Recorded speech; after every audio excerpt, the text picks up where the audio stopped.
Olá, meus irmãos, graça e paz. Mais uma oportunidade que o Senhor nos concede de estarmos estudando a Sua palavra. Nós estamos trabalhando com a revista Palavra e Vida. Essa revista ela é da nossa denominação batista. Inclusive, ela pode ser encontrada no site batistafluminense.org.br.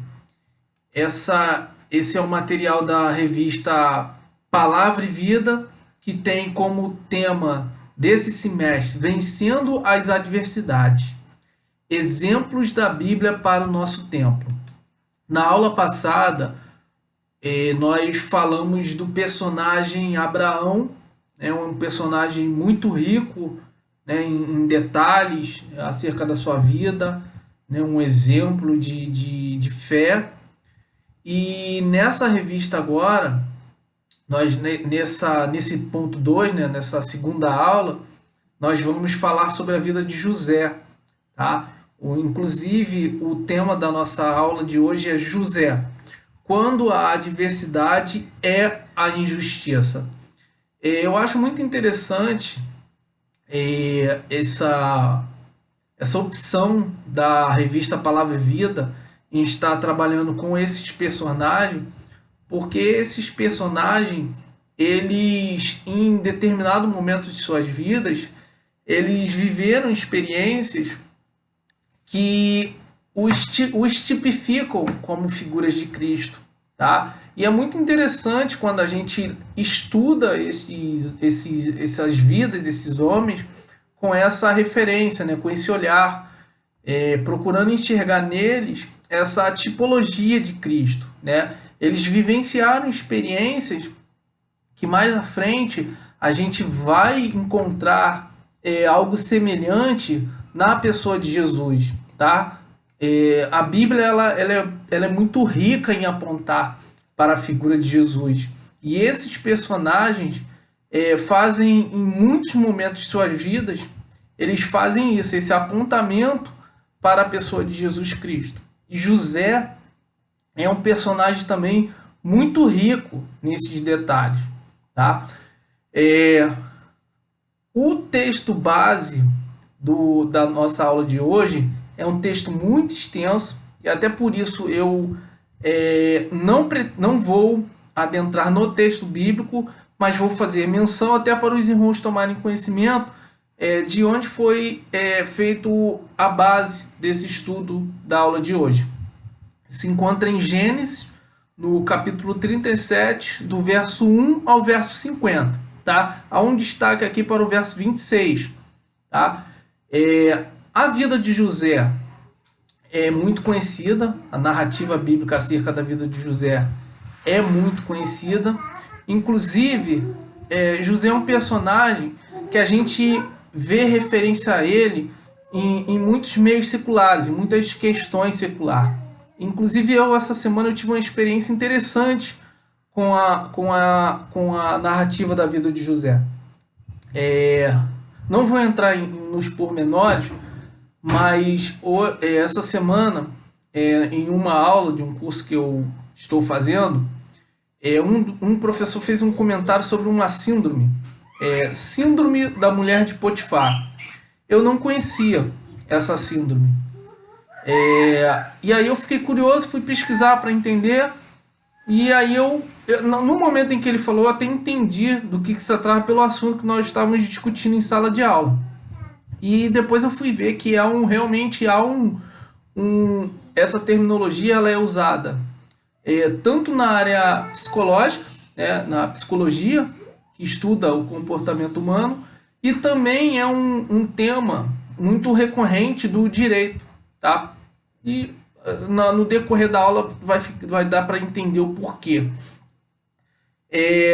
Enfim, como eu falei, a vida de José é uma vida muito conhecida, né? Não vou entrar a gente não há tanta necessidade de esmiuçar os pormenores, mas até para dar sentido à nossa narrativa e contextualizar a nossa aula, a gente precisa falar de uma forma resumida acerca de como foi a experiência de José, o que vivenciou José, ele é o filho, o segundo, na ordem, né, decrescente, ele é o penúltimo filho de José, de Jacó, perdão, e ele é o filho mais querido, mais amado de Jacó. Há um motivo para isso, tá? Jacó, ele, durante a sua juventude, ele se apaixona por Raquel, e aí ele se compromete a trabalhar durante 7 anos para se casar com ela. Ele é traído por seu sogro e acaba lhe sendo entregue Lia, a irmã mais velha de Raquel, como esposa. E o que acontece? Jacó se compromete mais uma vez a trabalhar por mais 7 anos para se casar com Raquel. Ou seja, ele a amava e trabalhou durante 14 anos para tê-la como sua esposa.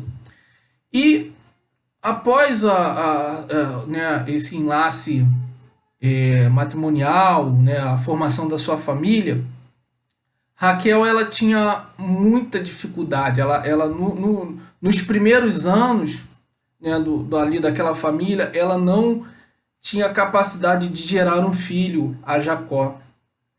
E aí Lia lhe dá filhos e Raquel não consegue. Então Raquel pega, lhe dá a sua concubina como esposa, e Jacó tem filhos com a concubina serva de Raquel. E aí Lia pega, também da sua concubina, para que Jacó, né, também aumentasse os seus filhos, né, da linhagem, vamos botar assim, de Lia. E, enfim, em determinado momento, depois de muito esperar em Deus, finalmente surge os filhos de Raquel. E entre os filhos de Raquel, José é o primogênito dos filhos de Raquel. Então, Jacó, ele, por amar tanto a Raquel, ele acaba depositando todo esse amor também no seu filho, que é o primeiro de Raquel. Então, apesar de José ser o 11º filho de Jacó, perdão, irmão, estou confundindo os nomes, mas ele acaba tendo um amor muito grande. E ele e aquilo é percebido pelos demais filhos de Jacó. Os demais filhos percebem a forma de tratar, né, que Jacó tem para com José. E aquilo gera uma certa desconforto, um certo descontentamento entre os seus irmãos, que passam a ver com uma certa inveja a relação de Jacó com José. Em um determinado momento da sua vida, eles trabalhando no campo, e José chega, enviado por seu pai. Eles pegam seu irmão. No primeiro momento eles decidem matá-lo, e aí entre eles há uma certa desavença, e eles decidem que não vamos matar, e vendem José como escravo. Então, por isso que o primeiro ponto dessa aula é ponto 1, injustiçado na família. José, ele não tinha culpa de ter sido o filho mais amado de Jacó, mas infelizmente aquela situação, claro que isso não a gente não pode olhar para isso e justificar a atitude dos seus irmãos. Isso não justifica, mas acaba sendo uma situação que a gente consegue compreender o que foi gerado no coração daqueles irmãos, daqueles filhos também, para que culminasse nessa situação, tá? E aí fica até uma observação para que nós, pais, venhamos a ter cuidado na nossa relação, no trato com os nossos filhos, não só filhos, né, mas os líderes, muitas vezes também, possam ter cuidado na forma como lidar com os seus liderados, às vezes. É claro que a gente sempre vai ter uma pessoa que tem mais afinidade, tem mais proximidade, mas que a gente possa sempre tomar cuidado com essa questão da relação que a gente, de repente, venha depositar em uma pessoa em detrimento das outras, tá? Mas, infelizmente, isso é normal. Às vezes, até mesmo a própria pessoa, ela é mais distante, é mais introvertida, né?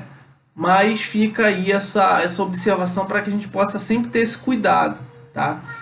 E ponto 1, injustiçado na família. Então ele é vendido, ele sofre essa injustiça por parte dos seus irmãos, é vendido, e essa situação, que é uma situação extremamente negativa, extremamente ruim, mas isso não mudou o caráter de José.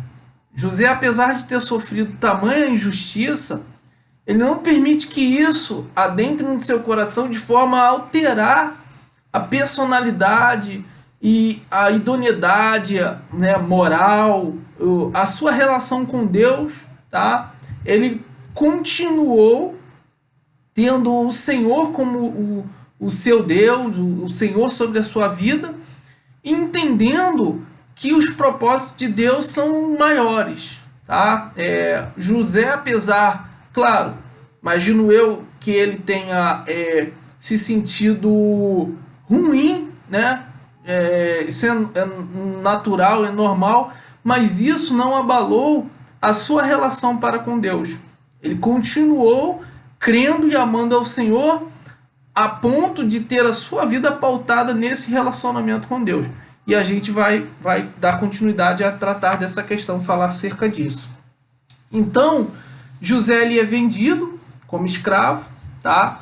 E aí ele vai parar, e lembra que eu mencionei que em uma das aulas que eu tive essa semana foi falado sobre a síndrome da mulher de Potifar. Agora entra o personagem Potifar na história. Então José, ele é vendido, né, para uns comerciantes e acaba se tornando servo, se tornando escravo de Potifar. Né? Potifar era um funcionário da realeza, né, do Egito, estava ali, era um dos funcionários de um nível elevado, né, de respeito dentro ali da corte egípcia. Então ele era um funcionário de Faraó, Potifar, rico, poderoso, influente, né? E José acaba parando nas mãos deste homem. E ali, José, que era um homem que possuía uma relação muito grande com Deus, uma capacidade, uma habilidade colocada sobre ele de Deus, ele começa a administrar a casa de Potifar de forma que em pouco tempo ele é o gestor principal dali dos bens, né, da casa, dos bens, de todo o patrimônio de Potifar. José passa ali a ser um funcionário, um mordomo ali de tudo aquilo que Potifar possuía. E interessante que Potifar tinha sua esposa, e essa mulher era uma pessoa que não possuía uma idoneidade moral. Ela começa a ser atraída por José de forma a querer vir a ter uma relação extraconjugal, né, da parte dela para com José. Ela era casada, José solteiro, mas José, em respeito a Deus, ao Senhor de Deus sobre a sua vida, e em respeito ao seu Senhor também, que ele era servo, ele era um escravo, ele não aceita aquela situação e ele foge. Mas aí o que acontece? A mulher de Potifar, se sentindo rejeitada, ela pega e reverte a situação.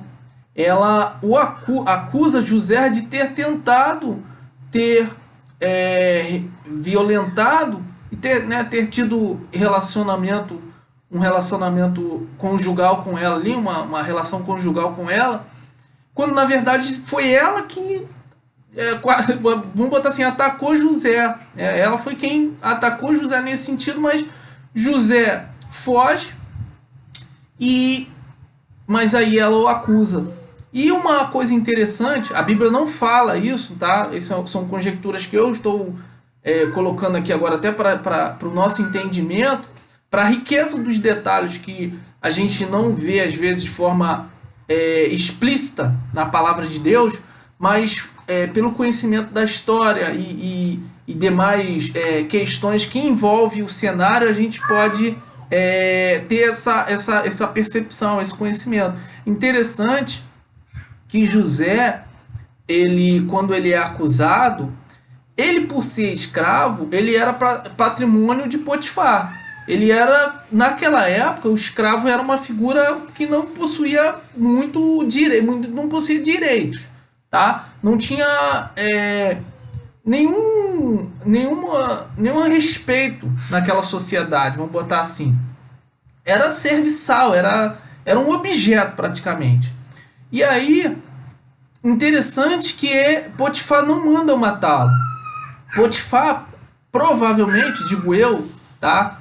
Diante da narrativa, do que a gente pode conjecturar acerca desse texto, creio eu que ele ficou numa situação difícil de contornar e ele acabou precisando levar José à justiça, mas ele não tirou a vida de José, algo que ele poderia ter feito. José era patrimônio dele, poderia fazer o que quisesse com José, ele não fez. E acredito eu que ele provavelmente acreditava que José era inocente, mas diante daquele cenário, daquela situação onde se ele talvez penalizasse a sua mulher ao invés de penalizar José, talvez ele gerasse um certo transtorno para aquela sociedade ali. Imagina, você pegar uma senhora, uma pessoa de um nível hierárquico alto dentro de uma sociedade, acusando uma pessoa que não tem direito algum, que é um serviçal, que é um escravo, e aí eu pego e dou atenção, ou dou crédito à palavra desse escravo. Imagina o transtorno, ou talvez não houvesse nem caminhos legais naquela sociedade para que isso ocorresse. Então, por isso, talvez o fim de José para essa situação tenha sido a prisão. E aí entra o ponto 2. Tá? José é preso, e o ponto 2 é injustiçado no trabalho. E é interessante que José ele vai para a prisão como um presidiário qualquer, normal. E lá, como eu falei, como ele era uma pessoa com habilidades notórias, ele em pouco tempo ele passa a administrar aquele presídio. Ele passa a ser a figura central ali da gestão daquele local. E aí o que acontece? Em um determinado momento da sua vida, ali entre ele e os demais presos, acontece uma situação que envolve um sonho. José é essa pessoa com essa habilidade de interpretar sonhos, e ele interpreta o sonho daqueles presos ali, aquela situação que envolvia 2 presos, e ocorre justamente aquilo que José havia interpretado. E ele chega para um dos presos envolvidos nesse sonho e fala: olha, não esquece de mim, lembra de mim quando você estiver lá fora, tá? Quando você estiver bem, lembra de mim. Sendo que o que acontece?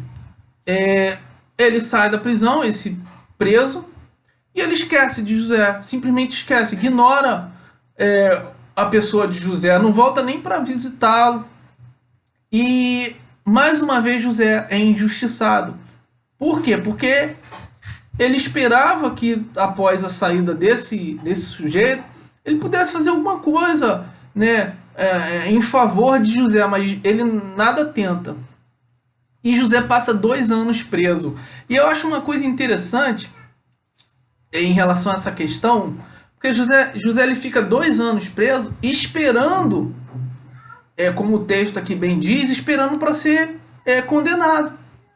E o que eu imagino? Que esse tempo, essa demora, ela se deu porque José passa a administrar de forma tão bem sucedida aquele local, conjecturas minhas, tá, irmãos? Que eles não querem nem levar o caso à frente, não querem nem pegar e falar assim, ó, vamos expor essa situação para o juiz decidir. Como eu falei, ele era um serviçal, ele era um escravo. Provavelmente, é muito provável que o fim dele seria a morte. Então, o que ocorre? Ele fica ali, esquecido, né, de uma certa forma, pela a estrutura jurídica ali daquele ambiente, mas para aquele presídio, aquilo era ótimo, porque José administrava aquilo de uma forma muito bem sucedida, tá? Então eles estavam se beneficiando da pessoa de José ali naquele ambiente. Então é muito provável que José não foi levado à corte efetivamente para ser condenado por ser um preso excelente. Ele era uma figura, né, que ajudava muito aquele presídio, a administração daquele presídio. E aí acontece que esse é o ponto 3, tá? Injustiçado e esquecido na prisão. Ele fica ali, esquecido, não, né, cumprindo o seu papel, que ele, como a Bíblia diz, que ele, tudo aquilo que ele se propunha a fazer, ele fazia de forma excelente, porque ele pensava e ele agia como se estivesse fazendo para o seu Senhor, para Deus. Então ele queria manter a sua integridade física, a sua integridade espiritual, tá? E tudo isso porque ele acreditava e entendia que os planos de Deus sobre a vida dele estavam resguardados. Indiferente da situação que ele enfrentava, ele havia recebido um sonho lá na sua juventude, e ele sabia que em algum momento, de alguma forma, Deus estaria cumprindo os seus desígnios sobre a sua vida. Tá? E o ponto 4, que é o honrando por Deus em todas as adversidades. Honrado por Deus em todas as adversidades. E aqui é basicamente o resumo de toda a vida de José. Porque em todas as fases de lutas que ele enfrentou, ele honrou o Senhor. Ele não se permitiu que a sua vida, as adversidades e as dificuldades que ele enfrentou, viesse a mudar a forma como ele se relacionava com Deus, como ele via a relação dele para com Deus. E aí, quando chega um momento bem à frente da sua vida, ele tem a oportunidade, como o texto bíblico bem narra, de vir a fazer justiça com os seus irmãos. Por quê? Porque em determinado momento da sua vida, ele acaba sendo lembrado, tá? E aí ele ele detinha essa capacidade de revelar sonhos, revela um sonho de Faraó, e Faraó vê, esse cara é muito bom, esse cara sabe das coisas, vou trazer ele para perto de mim para ele me ajudar a administrar e gerenciar as coisas aqui. E em pouco tempo José passa a ser governador do Egito. E uma vez governador do Egito, ocorre uma situação lá na sua terra, né, onde seus familiares ainda estavam, que eles são obrigados a migrar de lá para poder continuar vivo, sobreviver. Né? A escassez dos recursos chega àquela terra de uma forma que eles não têm mais como sobreviver. Então eles vão para o Egito, agora governado por José. Né? José tem aquele sonho, né, muito conhecido até nos meios seculares, sobre o período de muita bonança e o período depois de escassez. Então ele administrou aquilo de uma forma tão eficaz que agora ele tinha para vender, e aí a sua família chega para comprar. Então, naquele momento, ele tinha a oportunidade de se vingar dos seus irmãos. Agora, como governador, uma figura extremamente importante no Egito, com poder, né? O Egito é uma potência bélica, uma potência econômica da época, mas ele não. Ele entendia que a sua vida e tudo aquilo que ocorria, ela tinha era algo que acontecia, ainda que de repente de forma desconfortável, mas era preceito de Deus para a sua vida, para que cada etapa da sua vida ocorresse. E aí, observação, irmãos, isso não se encontra no texto, nem mesmo na narrativa bíblica, como eu falei. A vida de José é uma vida muito rica e dá para a gente fazer algumas conjecturas acerca de tudo aquilo que ele viveu. E eu fico olhando para a vida de José e eu fico entendendo o porquê que ele precisou passar por tamanha dificuldade, vivenciar tais experiências. Ele passa a ser uma pessoa de notório poder, controle, né? Passa a ser o segundo na hierarquia daquele império.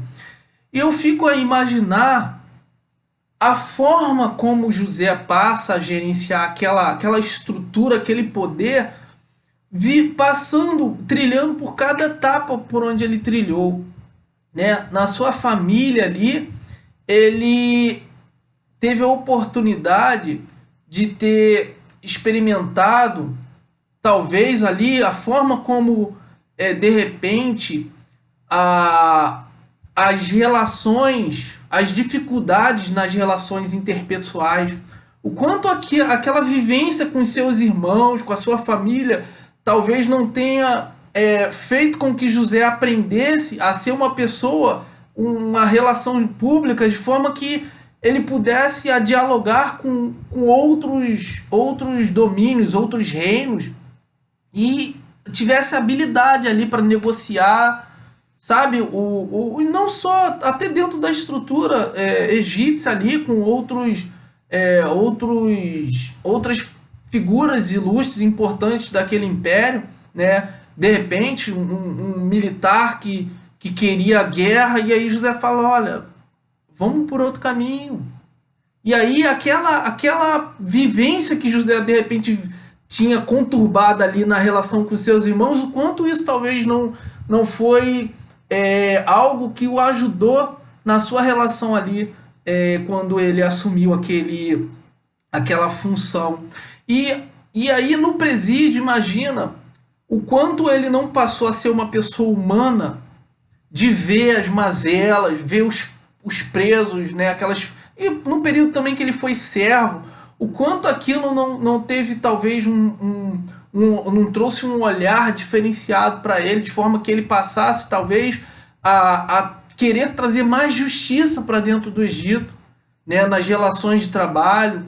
Enfim, eu fico a conjecturar as questões que ele viveu, que ele enfrentou, o quanto isso não foi rico para a sua experiência, para o seu crescimento enquanto pessoa, para que ele pudesse conduzir bem aquele império de forma como nenhuma outra pessoa talvez tivesse capacidade de fazer isso, né? Fechando parênteses aqui, voltando. Então, o nosso material, ele tem como objetivo nos apresentar, falar acerca dessa questão da adversidade quando ela é a própria injustiça, quando a injustiça é a própria dificuldade. E aí é difícil de lidar com isso, né? Ser injustiçado, se sentir injustiçado é algo muito ruim, muito difícil de lidar, mas que a gente possa, como José, entender que há situações que, porventura, naquele primeiro momento, que é algo ruim, mas que aquilo possa, de repente, servir como motivação para que a gente venha buscar novos cenários, mudanças de postura, enfim, que venha a ser oportunidade para o nosso crescimento. E o mais importante, que isso não venha alterar em nada o nosso olhar para com Deus, a nossa relação para com Deus, que é o mais importante, até porque o nosso alvo, né, aquilo que a gente almeja, não é terreno, não está aqui, não, o que a gente busca, o que a gente espera, não é de pessoas, não é de seres humanos como nós, tá? E é muito interessante a gente olhar de uma forma mais profunda para a vida de José, porque há muita riqueza, tá? Olhar para José, a gente consegue ver o quanto esse discurso de raça, de, de pessoas, né, que querem se julgar importantes ou melhores, o quanto isso se desfaz diante da grandeza dos preceitos de Deus, porque José, ele saiu do nada, de um vilarejo e alcançou ali os lugares mais altos e a sua essência não foi alterada. Ele continuou sendo o mesmo homem que honrava a Deus com as suas atitudes, amava o Senhor e esse amor se estendia para as pessoas. Prova que ele não se vingou quando teve oportunidade. E assim finalizamos a nossa aula de hoje e espero que os irmãos se interessem, né, em conhecer os pormenores da vida de José e dos demais que cada professor irá trazer para o nosso crescimento, nosso enriquecimento. Amém, irmãos.